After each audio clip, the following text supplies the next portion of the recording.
Welcome to Leading with Faith, a podcast where we explore leadership, faith, and the journey that connects them. I'm Dr. Kristi Kirk, and I get the honor of serving as president of Concordia University, Texas. And today I'm especially excited to welcome you to a conversation that is near and dear to my heart with my own family. And so I'm happy to introduce you to my dad, the Reverend Dr. Don Kasper, and my son, Andrew Kasper. And thank you, Dad, and thank you, Drew, for joining us in this conversation this afternoon. I'm really excited to explore issues of faith, of leadership, of Concordia journeys, and of the ways that our vocational callings have intersected. And so let me start really with that question. Each of us serves the Lutheran Church Missouri Synod in a vocational way, but through very different paths. So I'd like to share with our listeners today those paths. So Dad, why don't you start in kind of your journey of becoming a pastor in the LCMS and where you've been? Sure. After I married your mom and had 3 kids, I was working for Houston Lighting and Power Company as a project manager, building a big, huge power plant outside of Richmond, Rosenberg. But anyway, we decided that, hey, the Lord wanted us to go into pastoral ministry. So we went off to St. Louis, Missouri for 3 years, and New Orleans for a year on vicarage. And then a 4th year back at the seminary. First church was in Vicksburg, Mississippi, Messiah Lutheran Church, for 7 years there, and I didn't think I'd ever leave Mississippi, but my wife is telling me I'm doing something wrong. But got a call to Trinity Lutheran Church in Navasota, Texas, and realized the Lord wanted us there, and we served there for 14 years or 20 years? How long? 24 years there, until I retired about 11 years ago. So, and still serving a little congregation outside of Taylor. So that's kind of where we're coming from. So for me, a great opportunity to watch my dad. I was very young when we moved off to seminary, but to be a part of that, and my first memories of life are really in Concordia Seminary, and getting to watch him kind of enter the ministry was a great blessing of life for myself and my brothers, for sure. So, Drew, your path is even different than that. Tell us how you ended up and what you're doing now and how you ended up there. So I am currently the athletic director, theology teacher, college coordinator, soccer coach, baseball coach, other duties as assigned for the Lutheran High School in San Antonio. And yeah, mine's a little easier, following some, footsteps of my family members. And growing up and being a part of Lutheran schools my whole life, that was really where my heart is at. Life took me some other places after college a little bit, but always knew I wanted to teach and coach, and moved to San Antonio and got the opportunity here. And so just started my 7th year here. Done a mix of things, but that's my current role here of working here at this high school. Yeah, love it. Drew got to work for Target for a while there, really in college and then after college. We'll come back to that in the kind of faith and vocation story in a minute. But I love being a part of you see 3 generations before you of people deeply committed to LCMS church work. My own story is I came to Concordia, knew I wanted to serve the church in some way, didn't really know what that way would be. Knew pretty early on that I was kind of an administrator at heart, but there really wasn't a box for me when you think about traditional church work, right? Available to me was much more a teaching path or a DCE path, something like that. And I knew that wasn't really where my calling was, my gifts and skills were. And so came to Concordia, not sure how I would serve the church, but knowing that was important to me. And God has opened up doors, and it's been fun to get to be on the roster of the LCMS and get in my colloquy, 9 or 10 years ago, but also to serve with gifts that God has equipped me with, which are really much more in leadership and administration. So thanks for sharing those stories. 3 generations of people that work in the LCMS, but in very different ways. I want to talk a little bit about Concordia and your own Concordia stories. And so many of you listening to this podcast know that I came to Concordia as a student just over 30 years ago. And obviously that has shaped my life and been this great blessing. Many of you also know that I came with a 2-year-old in tow, and that's who you're getting to talk to today. That's true. And so, Drew, why don't you kind of tell your Concordia story, both of growing up literally on the campus and then also coming there and graduating in 2011. Tell us about Concordia. December 2011. Yeah, so I mean, the downtown campus, I mean, is that is my childhood, and it's aligned. Like I have zero memories that don't involve life somewhere at Concordia or St. Paul, where I went to school, which is right next door. And so, again, moving there when I was 2, you have no memories before that. So, Concordia was it. And it was an awesome place to hang out and grow up, and just being literally right there with school. When school was over, I just walk over to mom's office, and life was simple. And it's so funny that was my life. When I started to think about college, I did not want to go to Concordia, Texas at all. I didn't even apply. Applied to 0 schools in Texas, actually, because I was like, I've lived my whole life here. I want to go somewhere else. And so my freshman year, I ended up at Concordia in Chicago. But my freshman year was the year that they moved campuses to the new campus, which is a totally awesome place. And I mean, night and day different than the old campus. And so after realizing that I hated the cold, and I flew home for Easter break, and it was 30 degrees when I got on the plane and 75 when I landed, I was like, okay, I could see myself back at Concordia, Texas. But that the new campus just provided a totally different feeling for me, where it was like, this isn't the place I grew up at. It's still all the same. Like, my mom's there, all the professors that I knew and stuff, but like having a totally different experience than when I grew up made Concordia, like the new place, feel like a different college home for me. Love it. And Dad, talk about you. You didn't go to Concordia, but certainly your life has intersected with a lot, particularly since you came back to Texas. Talk about being the parent of a Concordia student, and also how Concordia has influenced your life as a pastor in Central Texas. Well, I'll tell one little story about you.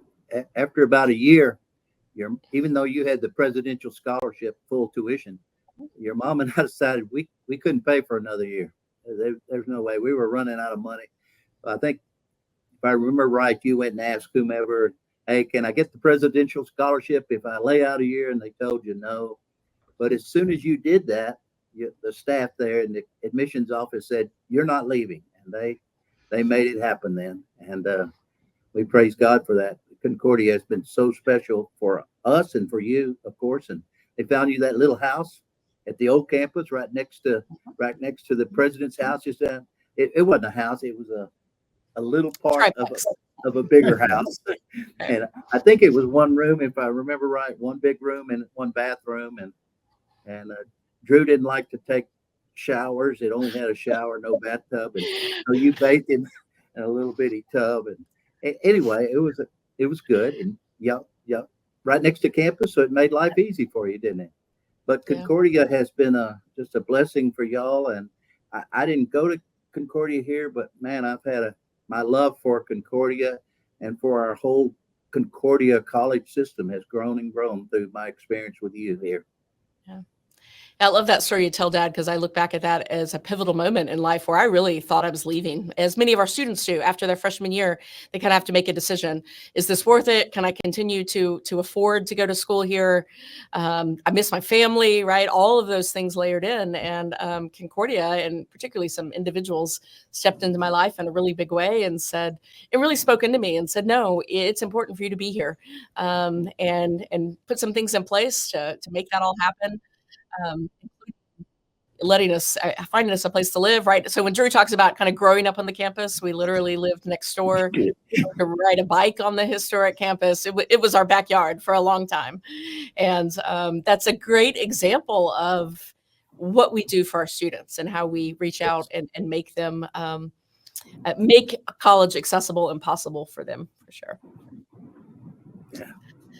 So let's touch on the fact, part of my story at Concordia, we talk about students of all backgrounds, that we know that our students come with their own challenges, their own successes, their own successes and failures, their own things they have to overcome, their own strengths.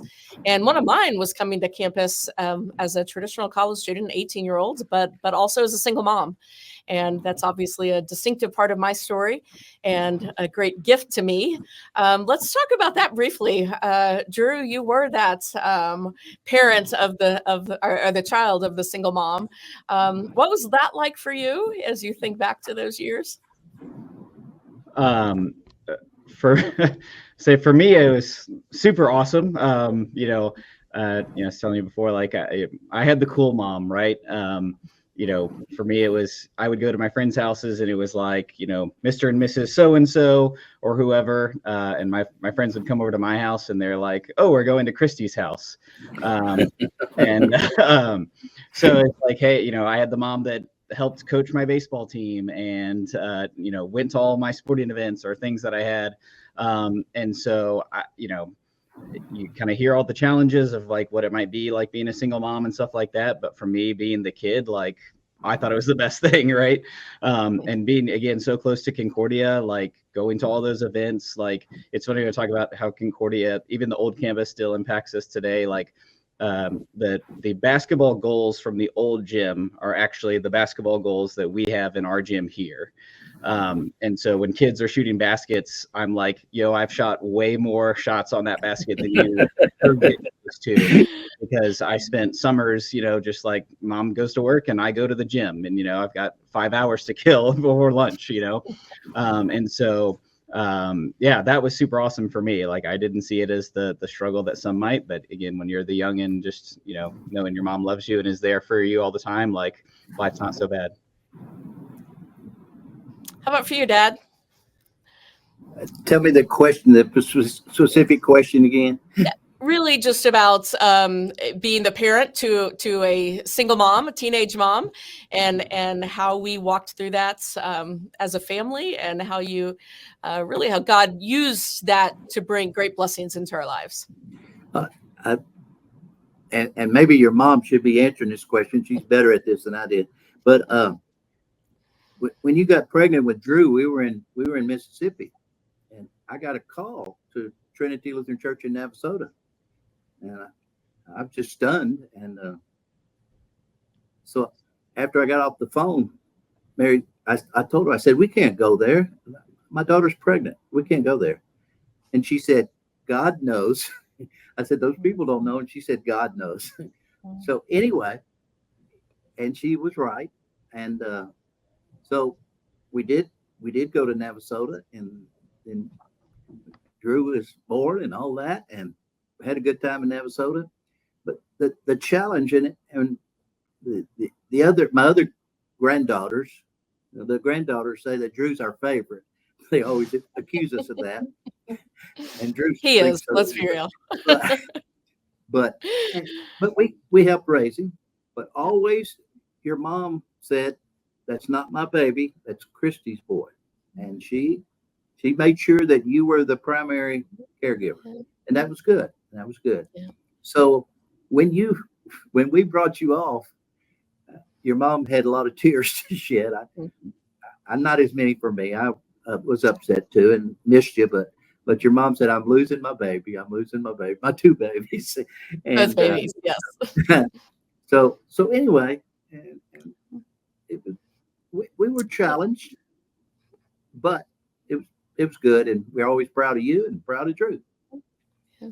As I look back again, so often I walk across campus and I look at our students and I realize I may not know their individual stories, but I know they all have stories, right? About what they bring with them and their own faith walk and their own things that they are struggling with or celebrating. And I often think about my own story in that, and the way that my family welcomed, supported, loved me through what could have been a real time of crisis, the way God used that to make something amazing in my life, namely Drew and my relationship with him. And we did get to sort of grow up together as a very young parent. And I really give a lot of thanks to God for Concordia and its role in that they welcomed us here, that they made space for me as a single parent, allowed, again, Drew to have campus as a community, and just embraced us with welcome arms, and allowed me then to achieve my educational goals and dreams despite the reality of my circumstance. And that's one of the things that continues to drive me along to continue to serve, continue to be a part of the campus community. And when I walk across campus and see those students, I'm often reminded of I don't know what they're having to overcome to come to be successful in college. And it's a great privilege to be a part of that. Let's shift gears and talk a little bit about the whole theme of this podcast is really about leading with faith. It's really what we would call vocation and faith and work. And you all have a great privilege, as do I, of being in professional church work, where your faith and your work intersect on any given, in your faith is your daily work. So I'm going to ask two questions. One is, how do you continue to develop a strong faith life, a personal faith life relationship with Jesus, even though it's kind of your day job? So let me ask that question first. How do you develop your own sense of faith? And that's really an important question, because sometimes I think it was easier for me as a layman to be in a growing faith relationship with Jesus than I am now, because now it's work. Mm-hmm. And so what I have to remind myself of is go back to my daily devotions and make sure I have that. And my constant prayer is, Holy Spirit, help me to grow in my faith through this word that I'm reading in my daily devotion. So let me stop there. Yeah, I would second that. I mean, like, quite literally, part of my job is teaching faith. So I teach freshmen through junior religion. And in some ways it gets super academic, especially my freshman and sophomore classes are like kind of freshmen, I call the building blocks of Christianity, and sophomores is kind of a walk through the Bible. And so it's, again, going to the trivia thing, but it's adding a bunch of knowledge, where it's just like, hey, we're not regurgitating facts here, things like that.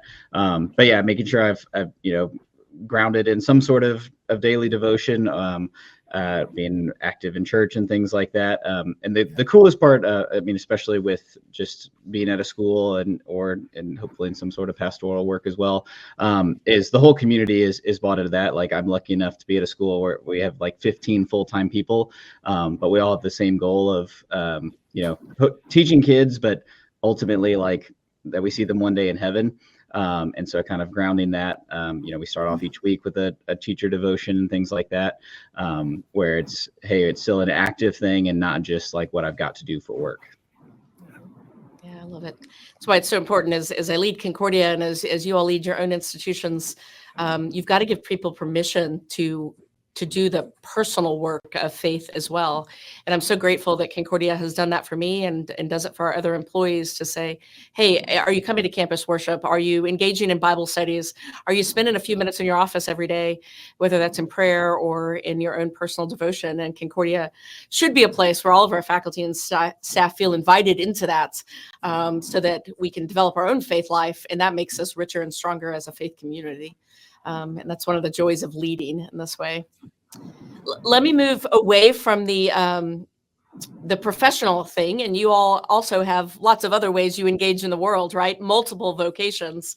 Dad, you've been very involved in community civic stuff, sports, youth sports, particularly. Drew, you've got your own path in other things too, CrossFit gyms and trivia communities and different ways that you engage. How do you bring your sense of faith into those spaces that are not church work spaces? I'll start. I always wanted my way of serving in the communities. I started in Mississippi, and then when we moved to Navasota, my way of serving was through sports, and ran a 500 person soccer league, and then my biggest challenge and my biggest opportunity for growth was when they asked me to umpire Little League. And my wife didn't want me to do that at all. But if you want to, but I said, hey, I don't care who gets mad. Jesus loves me, and you know, I can stay calm. I don't have to get mad at them. Well, I got a chance to grow in my faith that way, and although I finally quit umpiring, and my wife was glad when I did. But anyway, I always enjoyed, because I grew up in Little League baseball. That was my love. So I wanted to be a part in helping kids, including Drew, grow up in sports so they could enjoy it and have as good a time as I did. So that was my way of serving in the community, Kristi.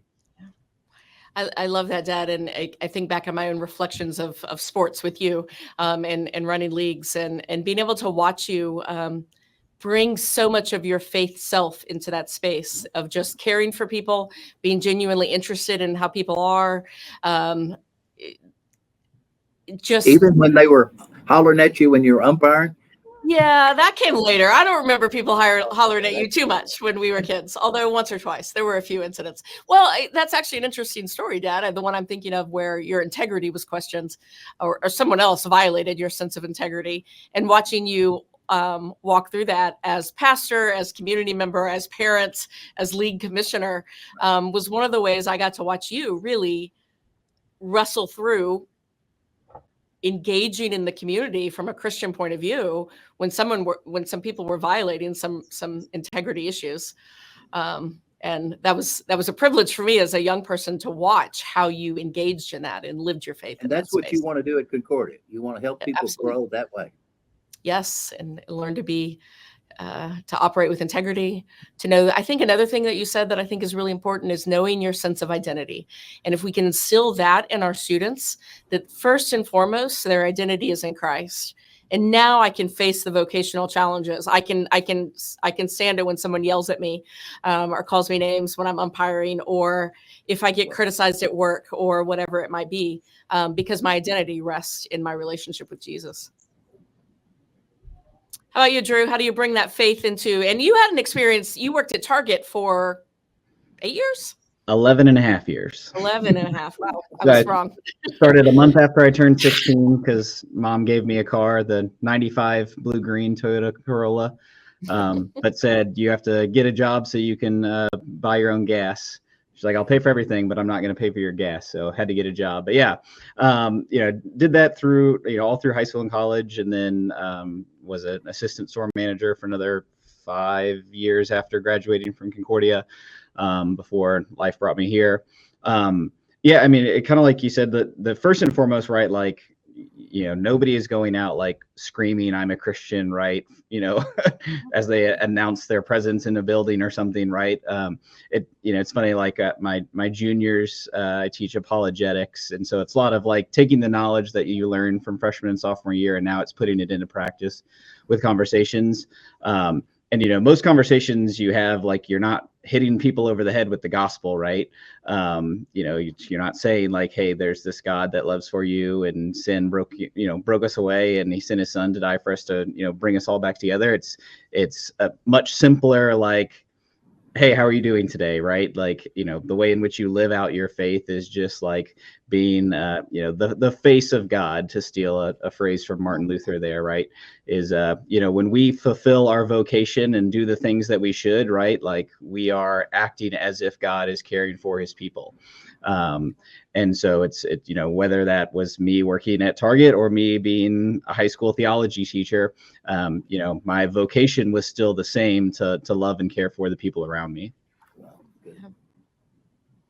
I love that we get to talk about that with students at Concordia, right? We get to say to them, I don't know what God has called you to do, right? Each of us, God has created uniquely and differently and put us on different paths, given us different gifts and skills. And we can say that to each of our students and say, God has created you uniquely and individually to serve the world in a certain way. And so part of what we get to do at Concordia is help them, figure that out. Who am I and what am I best equipped to do? And then give them the skill sets to do that in rich and meaningful ways, where they get to go out and serve God, love God, and serve neighbor. which is one of the definitions we use of vocation. And we get to do that in our day jobs, but we also get to do it when we're umpiring Little League or hanging out at the CrossFit gym or whatever it is that we might be doing. We get to love God and serve neighbor. And that's the great privilege of the Christian life. And that's even like a lot of, I mean, I don't know what the numbers are for Concordia, but even like most of my high school students are not going into professional church work. I know we have quite a bit that have, but it's vocation is so much more than just what you do for your job, right? It's fun that, like, I hope I'm doing that at Lutheran High. I know I was prepared for that at Concordia, of that, whatever I'm going to do, I can serve God through it. Well, the question we'll ask everybody on the podcast, what advice would you give to people who are looking to lead with faith in their own lives and careers? What would you say to our students or others who are looking to lead with faith? That's what I was going to close with. Okay. What I tell my congregation every time I leave, as I walk out the aisle, is let's hang on to Jesus for dear life. And that's my life motto. I don't know how many of you out there listening have a life motto or a theme verse, but Dad has had one and he has drilled that into us. And it is a beautiful expression taken from the Jacob story in Genesis of how we go about our lives, hanging on to Jesus for dear life. There you go. Yeah. I'll kind of add to it just from like my kind of conversations with high schoolers, and it even becomes more important from the college aspect where, in college you have more freedom than you would ever had before. And, every young person is trying to figure out, like, what is God's plan for my life, right? What does God want me to do? And we feel like it's this big guessing game. And the beauty of it that it's not. What is God's plan for our life is that we are saved, and, like, it's done, boxes checked, right? So what do we get to do with the rest of our life? Like, it's very simply like whatever you want. God gives us a clear outline in the Bible about what to do and what not to do. But it's, what am I going to do for work? Like, well, what are you good at? What do you enjoy doing, right? Can you find those things that, like, hey, if I'm a good public speaker, like, I should probably have some sort of job that I'm doing that. If I'm good at coaching or teaching, I better find a thing that allows me to do that, right? Like, using the gifts that God has given you, right? And then you get the freedom to, how do I want to put this into practice? And the beauty of, in my job now, and I know Concordia does it wonderfully, is like, hey, what are you good at? What interests you? Like, what programs are we offering here that allowed you to explore your creativity and find, who are you as a unique child of God, and what way can you put that into practice, when you step out into the true real world and life beyond college. And so, that's my conversation with all of my high schoolers. And I know that happens at Concordia too, of like, you're a loved child of God, and, go spread that love to the rest of the world.